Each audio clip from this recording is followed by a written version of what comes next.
Welcome to another review from Toys of Primus, and in this video I will be taking a look at Battle Cat from He-Man and the Masters of the Universe CGI animated Netflix show. I may have to make sure I say that because different Battle Cat for a newer generation.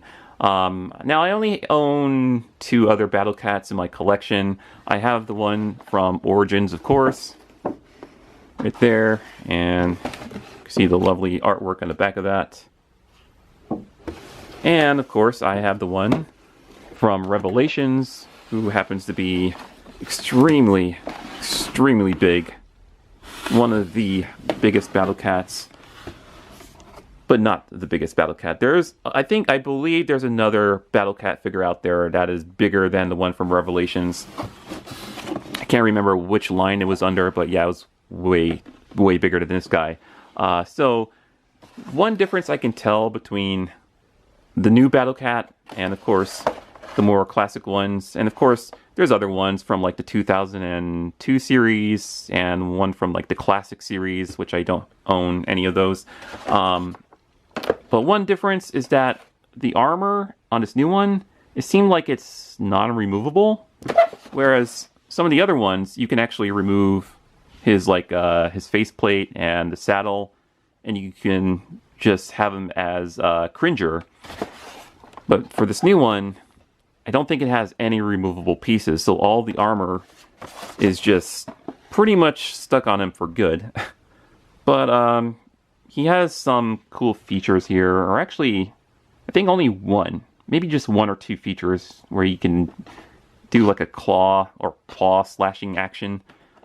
Not sure. I'm gonna have to open this up and take a look at it. So I don't know if there's like a button to activate that.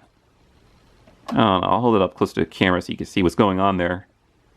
Or if you're just supposed to manually move that with your hands. I don't know. Okay, it seemed like you're supposed to manually move that with your hands. Unless there's a button. I don't know. Let's open this guy up and see what's going on here. Alright, so I checked out Battle Cat. There's no button. No button, no switch to activate that feature. Also, his claws keep rubbing up against the table, so it's going to make a slight squeaking noise if I just move him across the table like that. So I have to pick him up and move him around for this review. He does have a decent amount of articulation, except for these bottom feet. I wish they added some kind of ball joint, because, like, with his action feature... Wait, is that on both? Okay, it's on both sides, which is pretty cool.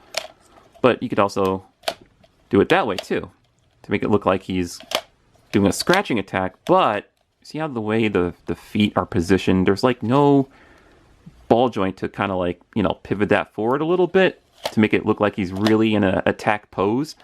That's only on like a swivel joint, so you can only move it like that. And you can move the elbow joints as well. And of course, at the upper arm there, but that's mostly for his gimmick, his feature there.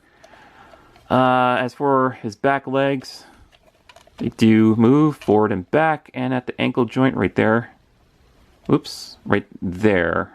And at the feet, so right there, they do swivel, but I wish that was more like on a ball joint, to get him into like some better positions or some better poses.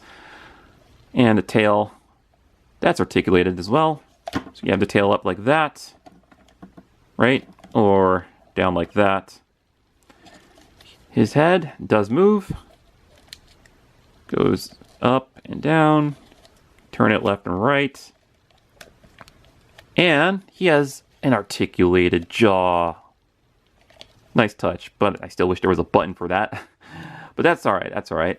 At least it gives collectors or non-collectors the option to pose it with a open jaw or a closed jaw. And there's some of the detail on his helmet there. Very cool, very cool. I wish this was done in a more metallic finish though. Give it that more of like a sleek, futuristic design, but it still looks cool though. If you notice on the top of the saddle of Battle Cat here, he has like two slots, or yeah, 2 open slots on his armor. And I think that's for He-Man's tunic, for the front and back, for those to slide in those, so he could sit on Battle Cat a lot better. So let's see if I'm right about that. Seems like that's what it's made for. Yeah. Yep, that's exactly what those slots are for. No handles or anything. So, you know, He-Man's just going to have to sit on Battle Cat like that. Which I don't think he uses a handle on the show, does he? No, he just pretty much used the power of his thighs to hang on to Battle Cat as they both ride into battle. So there you go, Battle Cat and He-Man from He-Man and the Masters of the Universe CGI animated Netflix show. They both look good together. Not a bad looking Battle Cat. You know, if you are into different variations of these He-Man characters. The feature though is a little, well, not really weird, but it's just kind of meh. It's just meh, but it's nice that they added that. And I noticed that part is not completely flush with the ground. Is it because... let's see if I turn... Oh, it's kind of weird. Oh, wait a minute. Maybe it's the back legs. Do I have the back legs? No? Huh, it seems like... Alright, it seems like his left arm... Or, sorry, his left leg... His left foreleg there is... might be a little bit longer than his right leg. And I just noticed I have this piece, this little, what do you call those? Those rubber pieces that they put on action figures sometime. I'm gonna have to, let's see if I could pull that off. Ugh. I think I got it. Okay. It was like one of those small plastic bands that they put on action figures to keep them in place in the packaging. All right. Yeah, all right. I'm starting to notice something a little weird here. Seems like one of his legs is coming down, or a little longer than the other leg. I don't know. It's kind of weird. Huh.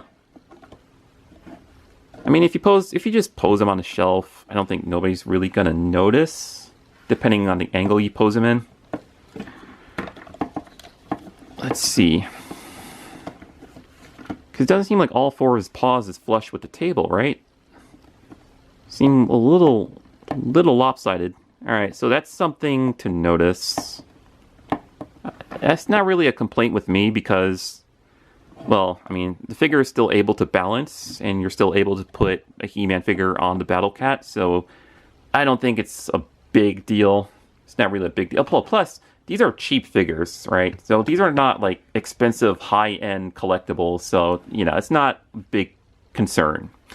If you want to put, let's say, Skeletor on Battle Cat, let's see if we can do that. If I can get He-Man to stand, there we go. All right, so we'll bring in Skeletor here and see if we can get him on Battle Cat. Okay. Yeah, you can get him. Okay, cool. Balancing might take some work, but it works. There you go.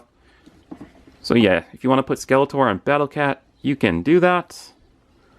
Not sure if I see any customization potential with this. If you want to turn this into Panther, maybe you can turn this into a customizable Panther for Skeletor. Like paint Cringer purple and paint the armor in like maybe black color or black and purple color. I think that would be pretty cool, and give him like red eyes. So that completes my video review for this Battle Cat from He-Man and the Masters of the Universe CGI animated show on Netflix. He looks cool. It's just, I wish there was more articulation going on with the feet, and balancing with the feet is just slightly off, but he's still balanced very well. I mean, you know, he's on 4 legs here, so of course he's going to stand. He has some good amount of articulation going on with the forearms there and the back legs, where you can move them forward and back and swivel the feet, and at the ankle joints there. Of course, some nice articulation with the head and the jaws, pretty cool. I love the combination of colors going on with this Battle Cat. And yeah, overall, I just think I am satisfied enough with owning him as part of my collection because he looks exactly how he does on the show. And, you know, you can use him with He-Man, Skeletor, or any other action figures within this toy line, or maybe even Origins. I believe Origins would be a good fit for this Battle Cat as well. Maybe not Revelations. No, those are too big of a scale of action figures to be sitting on this Battle Cat. But, you know, for a cheaper Battle Cat, for like a, under 20 bucks, he's not really like a higher end model or anything. He still looks awesome. I mean, he looks awesome on the show, and as a toy, yeah, he looks nice standing next to He-Man there. So, alright, going to stop the video here and open up some more He-Man and the Masters of the Universe action figures, because I have some heroes and villains to open up and do videos on, and they've just been sitting around waiting to be opened. Alright, thanks for watching. See you later. Stay awesome.